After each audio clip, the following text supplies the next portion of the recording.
UKLO 1 year masters. No IELTS required up to 5 years visa. High visa success rate.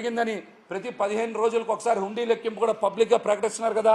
కానీ EO గారు మాత్రం భక్తులు రాకపోకలు తగ్గాయి, అందుకే షాపుల వాళ్ళకి నష్టాలు వస్తున్నాయి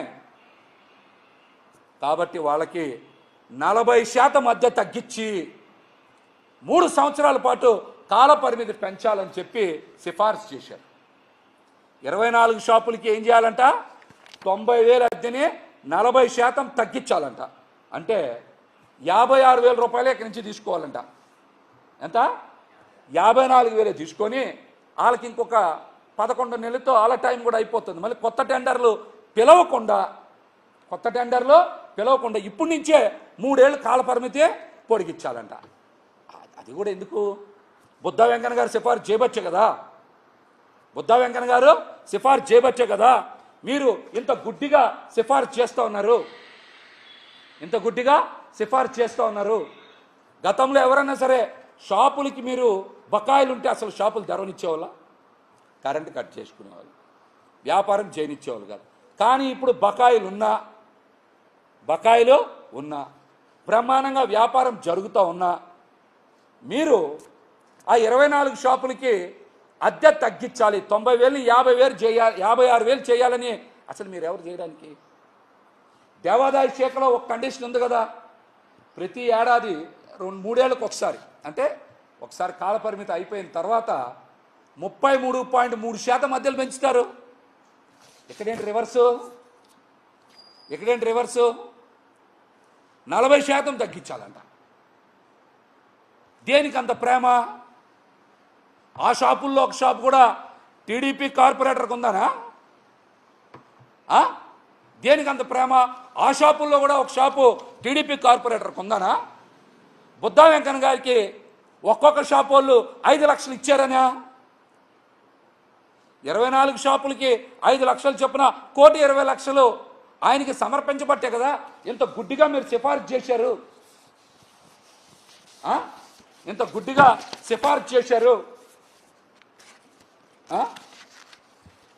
ఇందాక చెప్పే కదా, పార్కింగ్ కాంట్రాక్ట్లో ఒక 3,06,00,000, మరి ఇందులో ఒక 1,20,00,000.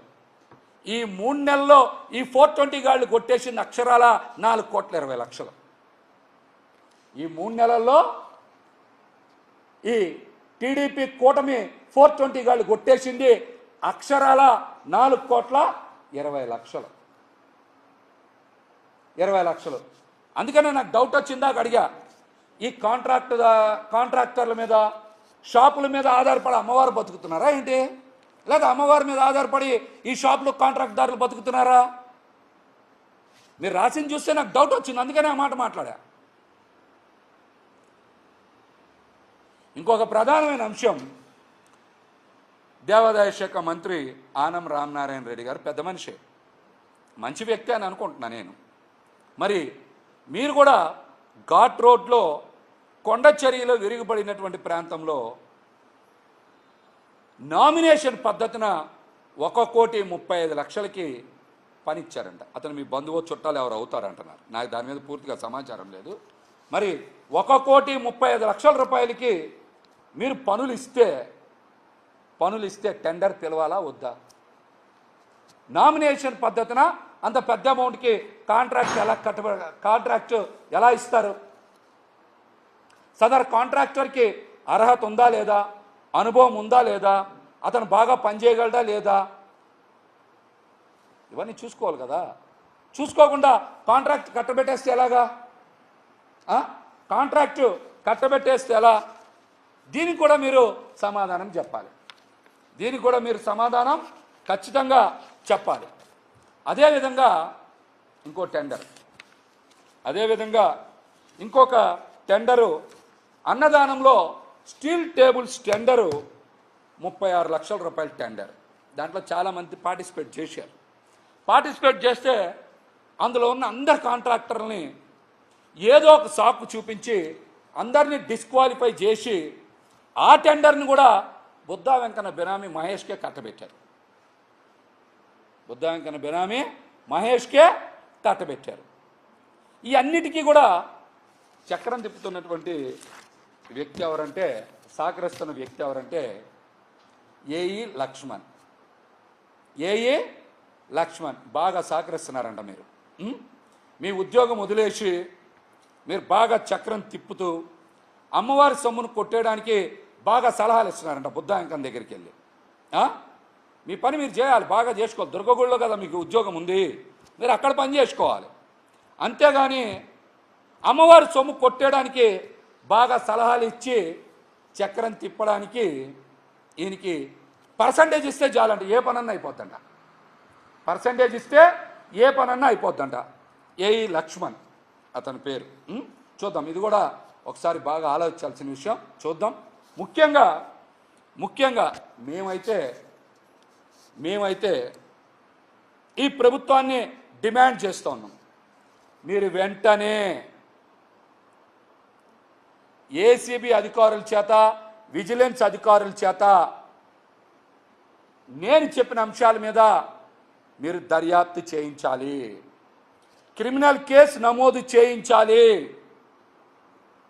క్రిమినల్ కేసు నమోదు చేయించాలి. ఇది స్కామే. దీని మీద నేను బహిరంగ సవాల్ విసురుతా ఉన్నా. ఎక్కడైనా చర్చకి సిద్ధమే. మీరు ఏ ఛానల్ అని పిలవండి, నేను వస్తా. TV5 ఏబి అన్నా, ఈటీవీనా, ఏ ఛానల్ అయినా సరే మీరు పిలవండి. డిబేట్కి నేను వస్తా, ఆధారాలన్నిటితో పాటు డిబేట్కి వస్తా.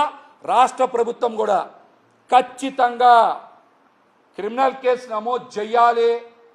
నమోదు చేయడంతో పాటు ఏసీబీ విజిలెన్స్ అధికారులతో దర్యాప్తు చేయించి తీరాలి. చెయ్యకపోతే ఖచ్చితంగా నేను పార్టీలో సంప్రదించిన తర్వాత కార్యాచరణ ప్రకటిస్తాం. దాంతోపాటుగా ఖచ్చితంగా ఈ అంశాల మీద నేను చట్టపరంగా కూడా పోరాటం చేస్తానని కూడా ఈ సందర్భంగా తెలియజేస్తున్నాను. ఖచ్చితంగా చట్టపరంగా కూడా పోరాటం చేస్తానని కూడా తెలియజేస్తూ ఉన్నా. అలాగనే ఇంకొక ముఖ్యమైన విషయం కూడా మాట్లాడాలి, కానీ దానికి కొద్దిగా మెటర్ రావాల్సి ఉంది. ఇంజనీరింగ్ విభాగంలో బాగా అధికారులకి ఈ మధ్య కామపిచ్చి పట్టిందంట. మీ సంగతి కూడా చెప్తాం. కొద్దిగా పట్టిందంట. కొద్దిగా ఎవిడెన్స్ కలెక్ట్ కావాలి, వెయిట్ చేస్తున్నాం. ఇంజనీరింగ్ విభాగంలో కూడా అమ్మవారి ఆలయంలో బాగా పాతుకుపోయి మీ ఇష్టానుసారం ఏ పనులు పడితే ఆ పనులు చేస్తూ ఉన్నారంట. అమ్మవారి ఆలయ ప్రతిష్టని దిగజార్చే పనులు బాగా చేస్తూ ఉన్నారంట. అవన్నీ కూడా కొద్దిగా ఎవిడెన్స్ కలెక్ట్ కావాల్సింది. రాగానే అవి కూడా చెప్తా. నేను మళ్ళీ చెప్తా ఉన్నా, వీటి మీద కనుక చంద్రబాబు నాయుడు గారు ఖచ్చితంగా స్పందించి ఏసీబీ విజిలెన్స్ దర్యాప్తులు చేసి తీరాలి. ఏసీబీ విజిలెన్స్ దర్యాప్తు చేసి తీరాలి. అదేవిధంగా పవన్ కళ్యాణ్ గారు కూడా స్పందించాలి. నేనేమి వేరేగా చెప్పట్లా. ఆయన కూడా రాష్ట్రానికి ఉప ముఖ్యమంత్రి. మొన్నే అమ్మవారి ఆలయంలో వారాహి నవరాత్రులు చేయాలని కూడా మరి సూచించారు. అమ్మవారి ఆలయంలో డబ్బులు కొట్టేస్తున్నప్పుడు మీరు స్పందించాలి కదా, యాక్షన్ తీసుకోమని చెప్పాలి కదా. అవినీతి ఏ స్థాయిలో జరిగినా సరే సహించనని చెప్పి మీరు ఒక సమావేశంలో మాట్లాడారు కదా అధికారంలోకి వచ్చిన తర్వాత. దీని మీద కూడా మీరు స్పందించి తీరాలని నేనైతే కోరుతా ఉన్నా. హిట్ టీవీ యాప్ ని డౌన్లోడ్ చేసుకోండి. ఇందులో short news, live news, entertainment movies అన్ని అవైలబుల్ గా ఉన్నాయి. Please download hit TV app. Hit TV app ని ఫ్రీగా డౌన్లోడ్ చేసుకోండి.